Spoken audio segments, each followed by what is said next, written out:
16 channels, 15 languages. स्वागत है आपके साथ, मैं हूं स्वप्निल। अगले 20 मिनट में आपको देश दुनिया की 20 ऐसी खबरें बताने वाले हैं जो इस वक्त न केवल सुर्खियों में बल्कि दिलचस्प भी हैं और अहम भी। तो चलिए शुरू करते हैं 20 मिनट में 20 खबरों का सिलसिला। सबसे पहले देखते हैं राजस्थान की कौन कौन सी खबरें इस वक्त अहम हैं।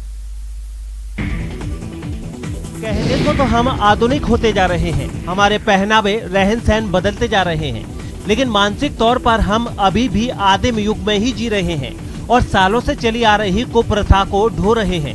मारवाड़ में भी सालों से चली आ रही एक सामाजिक कुप्रथा ने एक विवाहिता की जिंदगी छीन ली। घटना नागौर जिले के हेमपुरा गांव की है, जहां एक विवाहिता का मन आटा साटा कुप्रथा को स्वीकार नहीं कर सका और उसने अपनी जिंदगी को खत्म करने में ही भलाई समझी। दरअसल इस प्रथा में जिस परिवार में बेटी की शादी होती है, उसी परिवार की बेटी की शादी अपने परिवार के लड़के से कराते हैं। यानी एक बेटी दी जाती है तो सामने वाले घर की बेटी को बहू बनाकर अपने घर लाते हैं। इसी प्रथा का शिकार हो गई 21 साल की सुमन। सुमन की शादी 2 साल पहले हुई थी। इस शादी को नियमित मानकर वो ससुराल तो चली आई, लेकिन कभी खुश नहीं रही और जब उसका पति उसे छोड़कर विदेश में पैसा कमाने चला गया तो वो और टूट गई। इसके बाद वो अपने मायके हेमपुरा लौट आई और 8 महीने से यहीं रह रही थी, लेकिन आखिरकार 28 जून को उसने कुएं में कूदकर अपनी जान दे दी और पीछे अपने सुसाइड नोट में छोड़ गई एक संदेश। इस कुप्रथा को खत्म करो और बेटियों को जबरन किसी के साथ मत बांधो। जो बच्ची पढ़ी लिखी हैं, होनहार बच्चियां हैं, उनके लिए एक नासूर बनती जा रही है। ऐसे दकियानुसी विचारों का हमारे समाज में है, ऐसे दकियानुसी विचार रखने वाले लोग, मुझे जानकर भी बहुत शर्म आती है। इसे कहते हैं मौत के साथ खेलना। सड़क पर गिरे इस बिजली टावर के तारों में कब करंट दौड़ने लगे ये कहा नहीं जा सकता, लेकिन लोग हैं कि मान नहीं रहे। देखिए कैसे लोग धराशायी हुए इस बिजली टावर के तार के नीचे से निकल कर आवाजाही कर रहे हैं। मौत से खेलते लोगों के दुस्साहस की ये तस्वीरें बूंदी से आई हैं, जहां तालहेड़ा इलाके में तेज आंधी के साथ जमकर बारिश हुई।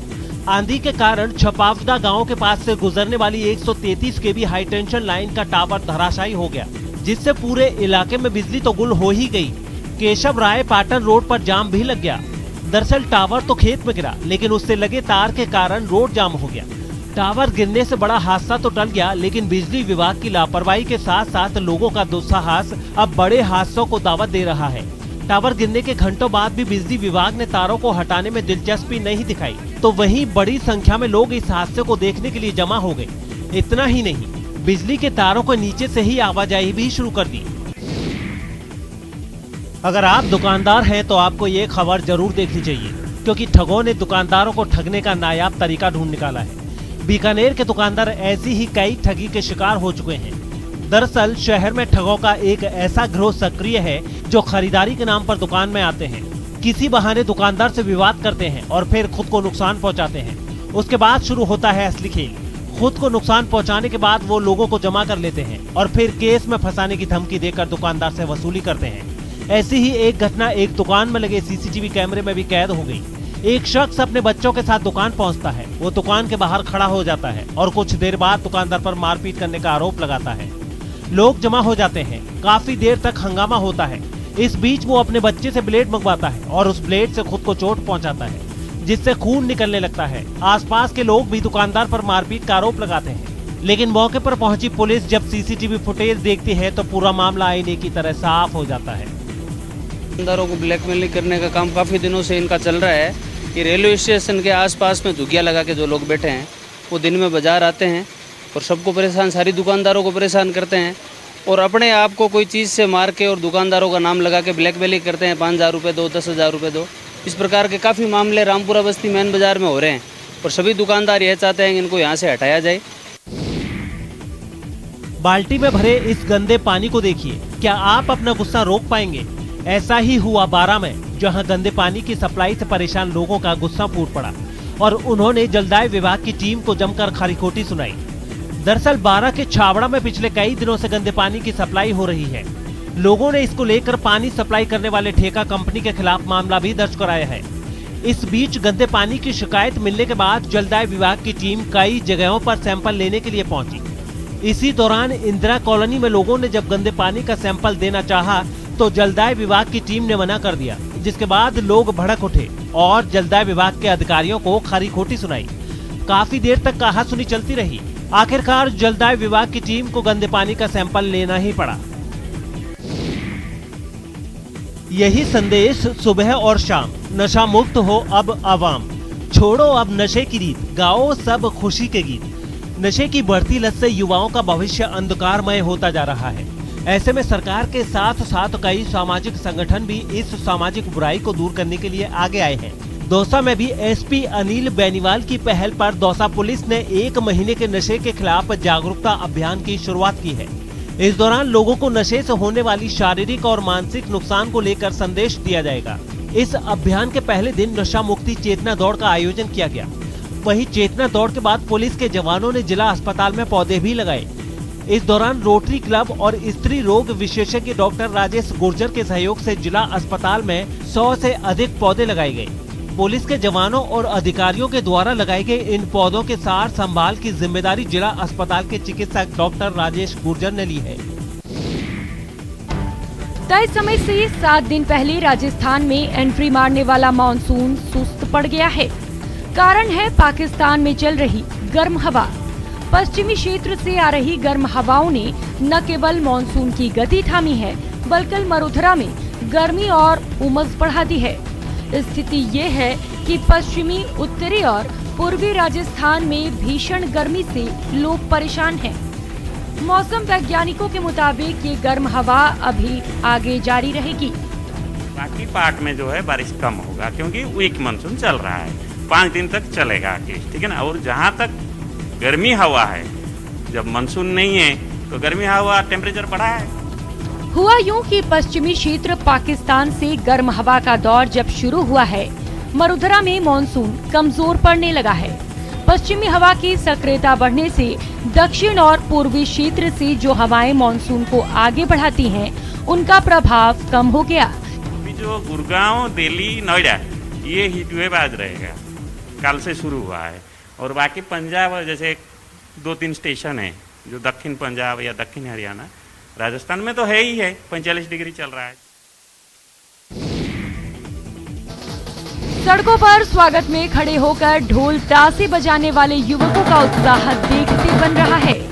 शहर की सड़कों से गुजरते काफिले में शामिल एक गाड़ी में झालावाड़ की बेटी पूजा तेजी सवार है। लोग स्वागत के लिए उमड़ पड़े हैं। पूजा को फूलों से लाद दिया गया है। आतिशबाजी हो रही है। स्वागत में लोग सड़क के दोनों ओर खड़े हैं। कारण ये है कि झालावाड़ की बेटी ने राजस्थान का मान बढ़ाया है और नेशनल एथलेटिक्स चैंपियनशिप की 10,000 मीटर वाली रेस में गोल्ड मेडल हासिल कर गोल्डन गर्ल बन गई हैं। अब पूजा का नेक्स्ट टारगेट ओलंपिक है। मुझे बहुत अच्छा लग रहा है कि मेरे मतलब राजस्थान वाले इतने खुश हैं, मेरे सोसाइटी और बाकी आप सब इतने खुश हैं। मुझे आप लोगों की खुशी को देख के मेरी खुशी खुद की 2 गुना और बढ़ गई है। बाकी मुझे आप लोगों की खुशी के अलावा मुझे पूरे भारत की खुशी 1 गुना और बढ़ानी है, क्योंकि मैं ओलंपिक खेलूंगी। पूजा तेजी के झालावाड़ पहुंचने पर सड़कों पर जुलूस की शक्ल में लोग चलने लगे और सड़कों के दोनों किनारे खड़े होकर आतिशबाजी के साथ झालावाड़ की बेटी का स्वागत किया। पूजा ने पंजाब के पटियाला में 60वीं national inter state senior athletics championship में मात्र 35 मिनट 29 सेकंड में 10,000 मीटर की रेस को पूरा किया। पूजा को गोल्ड मेडल मिलने के बाद प्रदेश सहित राजस्थान के केंद्रीय नेताओं ने भी बधाई दी। पूजा तेजी राजस्थान के खिलाड़ियों को ओलंपिक के लिए प्रेरित कर रही हैं और उन्हें डाइट के प्रति भी जागरूक कर रही हैं, ताकि वे खेलों में बेहतर प्रदर्शन कर सकें। और अब देख लेते हैं कुछ अन्य राज्यों की खबरें। कोरोना से हुई मौत पर सुप्रीम मरहम। कोरोना से मौत पर मिलेगा मुआवजा। केंद्र सरकार तय करे मुआवजे की राशि। 6 हफ्ते में एनडीएमए तैयार करे गाइडलाइन। महामारी पर सुप्रीम मुआवजा।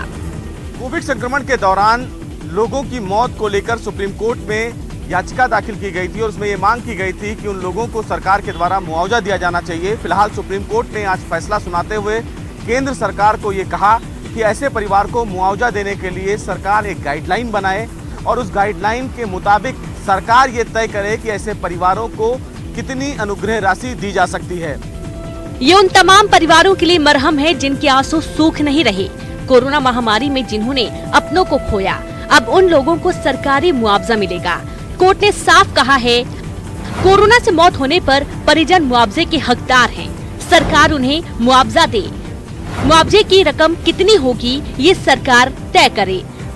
नेशनल डिजास्टर मैनेजमेंट अथॉरिटी यानी NDMA मुआवजा देने के लिए गाइडलाइन तय करे। इसके अलावा देश की सबसे बड़ी अदालत ने ये भी निर्देश दिया है कि कोरोना से मौत होने पर डेथ सर्टिफिकेट जारी करने की व्यवस्था सरल हो। जिन लोगों की कोविड के कारण मौत हुई है, उनके परिवार वालों को डेथ सर्टिफिकेट जारी करने के लिए सरकार कोई आसान सी गाइडलाइन बनाए।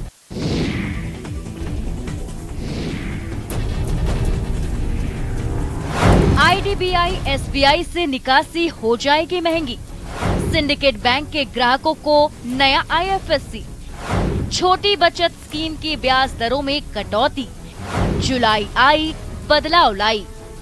गुरुवार से होने जा रहे बदलाव के इस गुणागणित को समझना जरूरी है, क्योंकि इस बदलाव का असर सिर्फ आपके बैंक ही नहीं बल्कि आपकी बचत पर भी पड़ने जा रही है।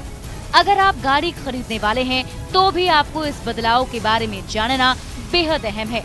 तो चलिए इस बदलाव को समझते हैं और शुरू करते हैं बैंक से। SBI के ग्राहकों को 1 जुलाई से ATM से पैसा निकालने और चेक बुक का इस्तेमाल करने पर ग्राहकों को एक्स्ट्रा चार्ज देना होगा।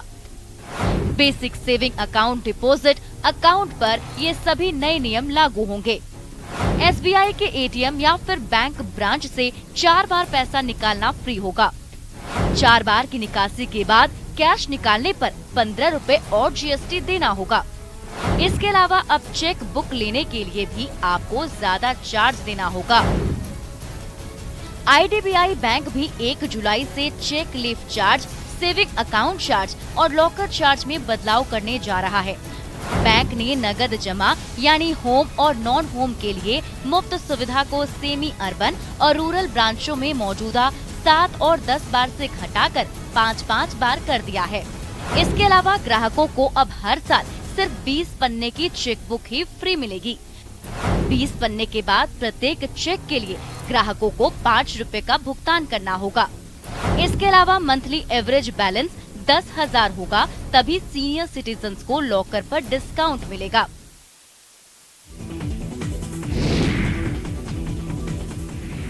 चीन की सत्तारूढ़ कम्युनिस्ट पार्टी की स्थापना के 100 साल पूरे हो गए हैं। इस मौके पर जहां चीन में कई कार्यक्रमों का आयोजन किया गया, तो वहीं चीन की दमनकारी नीति के शिकार तिब्बतियों ने दुनिया भर में चीन के खिलाफ प्रदर्शन किया। इस मौके पर हिमाचल प्रदेश के धर्मशाला में निर्वासितों की जिंदगी जी रहे तिब्बतियों ने भी अपने हक, हुकूक और आजादी के लिए प्रदर्शन किया। निर्वासित तिब्बतियों के मुख्यालय धर्मशाला में तिब्बती युवाओं ने स्वतंत्र तिब्बत की मांग की। उन्होंने पोस्टर्स के जरिए तिब्बत की स्वतंत्रता की मांग की। बता दें कि धर्मशाला हिमाचल प्रदेश की शीतकालीन राजधानी है। कांगड़ा नगर से 16 किलोमीटर की दूरी पर धर्मशाला के मैक्लोडगंज केंद्रीय तिब्बती प्रशासन का मुख्यालय है। इस कारण ये दलाई लामा का निवास स्थल है और निर्वासित तिब्बती सरकार की राजधानी है। भारत और दुनिया भर में करीब 1,30,000 तिब्बती हैं जो निर्वासित जीवन जी रहे हैं। We are marking a century of torture and oppression. And as you have seen, we have been witnessing ongoing tortures, ongoing human crimes against humanity under the leadership of Chinese Communist government. स्वाद के साथ साथ सेहत के गुणों से भरपूर सेब देखते ही खाने के लिए जी ललचा उठता है। लेकिन क्या आपको पता है कि स्वाद और सेहत से भरपूर इस फल को पैदा करने के लिए किसानों को क्या क्या जतन करने पड़ते हैं? हिमाचल प्रदेश की राजधानी शिमला से आई ये तस्वीर बता रही है कि आप तक आसानी से पहुंचने वाला सेब की सुरक्षा में किसानों को दिन रात एक दिन करना पड़ता है। दरअसल सेब की खेती को सबसे ज्यादा नुकसान ओलों से होता है। ऐसे में शिमला के सेब उत्पादक किसान फसलों को ओलावृष्टि से बचाने के लिए एंटी हेल नेट का इस्तेमाल कर रहे हैं। बड़े बड़े बागबानों के साथ छोटे बागबानों ने भी सेब के बगीचों को ओलों से बचाने के लिए एंटी हेल नेट लगाए हैं। किसानों के मुताबिक अपनी सेब की फसल को बचाने के लिए वो पिछले 4 सालों से इस तकनीक का इस्तेमाल कर रहे हैं। उन्होंने बताया कि सेब के बगीचों को ढकने के लिए एक किसान को तकरीबन 1 से 2 लाख रुपए का खर्च आता है। ऐसे में किसानों ने अब सरकार से एंटी हेल गन प्रोजेक्ट की मांग की है। एंटी हेल गन एक ऐसी मशीन है जो शॉक वेव्स उत्पन्न कर आकाश में ओले बनने से रोकती है। आपको बता दें कि ओलावृष्टि से हर साल हिमाचल प्रदेश में करीब 400 से 500 करोड़ का नुकसान आंका जाता है। ओलावृष्टि के कारण सेब के साथ साथ अन्य फसलें भी खराब होती हैं, जिसका खामियाजा बागबानों को भुगतना पड़ता है। सरकार से हम एयर गन के लिए चाहते हैं, जो एयर गन लगे हमारे को, कुछ नेट डाले हमने, इससे ओले बचते हैं। पूरे हिमाचल में नेट लगे हुए, बचाव तो है इससे, पर ओले फिर भी आ ही रहे। बर्फ पड़ती है, बर्फ से नेट टूट जाते हैं, इसलिए सरकार से ये हमारा जी एयर गन लगाए हमारे। बारिश के पानी की बर्बादी और लगातार कम होता भूजल स्तर आज चिंता का सबब बन गया है। इससे मिट्टी में नमी खत्म होने के साथ साथ बड़े पैमाने पर उपजाऊ भूमि बंजर बनती जा रही है। ऐसे में समेकित वाटरशेड मैनेजमेंट किसानों के लिए वरदान साबित हो रहा है। जम्मू कश्मीर के उधमपुर सहित कई जिलों में चलाए जा रहे इस कार्यक्रम ने किसानों की तकदीर बदल दी है। इस कार्यक्रम से हरियाली लौट आई है और किसान पहले की तुलना में खुशहाल जिंदगी व्यतीत कर रहे हैं। जम्मू कश्मीर में ज्यादातर किसान खेती के लिए वर्षा पर निर्भर रहते हैं। ऐसे में हर साल बारिश का पानी का संरक्षण जरूरी है। इसके लिए केंद्र सरकार की मदद से किसानों ने कई चेक डैम बनाए हैं, जहां बारिश का पानी जमा होता है और फिर जब खेतों को सिंचाई की जरूरत होती है तो चेक डैम से पाइप के जरिए पानी पहुंचाया जाता है। इस कार्यक्रम के बाद जो गांव के लोग सब्जियों के लिए दूसरे जिलों पर निर्भर रहते थे, वहीं अब उधमपुर के किसान इतनी सब्जी उगा रहे हैं कि अपनी जरूरतों को पूरा करने के साथ ही दूसरी जगहों पर भी भेज रहे हैं। हमारे किसी काम की वजह से, चाहे पॉन्ड्स की वजह से, सॉइल इरोजन को रोकने की वजह से, अगर किसी लोगों ने खेती बाड़ी को लेके जागरूकता आई है, जिसकी वजह से उनकी माइग्रेशन टली हुई है, जिसकी वजह से उन लोगों की इनकम जनरेशन बहुत बड़ी है, तो उसे एक देख के हमें भी तसल्ली होती है। और वही नहीं, उनकी वजह से आस पड़ोस के जो लोग हैं वो भी इससे बड़े प्रोत्साहित होते हैं। जिंदगी जीने के लिए शारीरिक सेहत तो जरूरी है, मानसिक रूप से स्वस्थ रहना भी जरूरी है। अगर आप मानसिक रूप से मजबूत हैं, तो जीवन में आने वाली समस्याओं को आसानी से सुलझा सकते हैं, खासकर आजकल, क्योंकि भागदौड़ वाले लाइफ स्टाइल में स्ट्रेस होना आम बात है। इसी को ध्यान में रखते हुए जम्मू कश्मीर की राजधानी श्रीनगर में पहले मेंटल हेल्थ हेल्पलाइन की शुरुआत की गई है। सुकून नाम से शुरू किए गए इस हेल्पलाइन सेंटर में मानसिक तनाव से जूझ रहे युवाओं की काउंसलिंग की जाएगी और उन्हें जिंदगी जीने के तरीके बताए जाएंगे। SDRF की ओर से आयोजित हेल्पलाइन के उद्घाटन समारोह में प्रदेश के प्रशासनिक अधिकारी शामिल हुए। वहीं WHO सहित कई संस्थाओं के प्रतिनिधि इस आयोजन में वर्चुअली शामिल हुए। कार्यक्रम में तस्वीरों और नारों के जरिए युवाओं को कई संदेश भी दिए गए। इस मौके पर प्रदेश के मुख्य सचिव अरुण कुमार ने बताया कि युवाओं को हर परेशानी का हल यहाँ मिलेगा। इसके लिए हेल्पलाइन नंबर भी जारी किए गए हैं, जिसके जरिए तत्काल सहायता के साथ साथ उनके रिहेबिलिटेशन की भी व्यवस्था की गई है।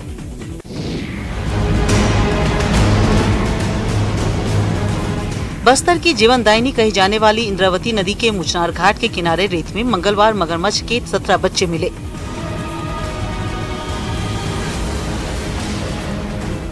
जिन्हें वन विभाग की टीम ने रेस्क्यू कर इंद्रावती नदी में छोड़ा।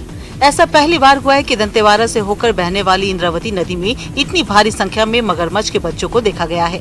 बताया जा रहा है कि इंद्रावती नदी के मुचनार घाट के किनारे कुछ ग्रामीण टहल रहे थे, जिन्होंने नाले में झाड़ियों के बीच में रेत में दबे हुए मगरमच्छ के बच्चों को देखा, जिसकी सूचना वन कर्मियों को दी।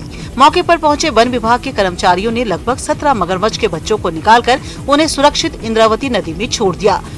इस इलाके में पहली बार इतनी भारी संख्या में मगरमच्छ के बच्चे देखे गए। दरअसल अभी मगरमच्छों का प्रजनन काल चल रहा है। इस समय इंद्रावती नदी में काफी संख्या में मगरमच्छ भी देखने को मिलते हैं।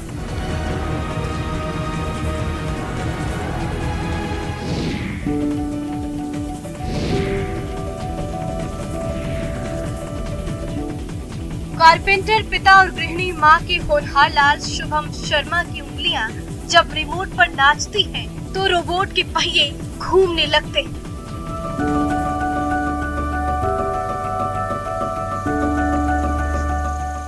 मिट्टी और धूल से सनी उबड़ खाबड़ सड़क पर फिसलते हुए नन्हा रोबोट कभी गांव की गलियों में फर्राटा भरता है,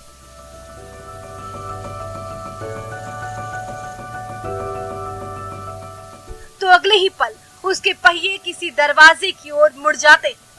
स्थानीय सरकारी स्कूल के 8वीं क्लास के छात्र शुभम के लिए रिमोट से रोबोट चलाना किसी सपने सा था, लेकिन इनोवेशन के प्रति ललक और IIT ISM के मार्गदर्शन ने उसके लिए तरक्की का नया रास्ता खोल दिया।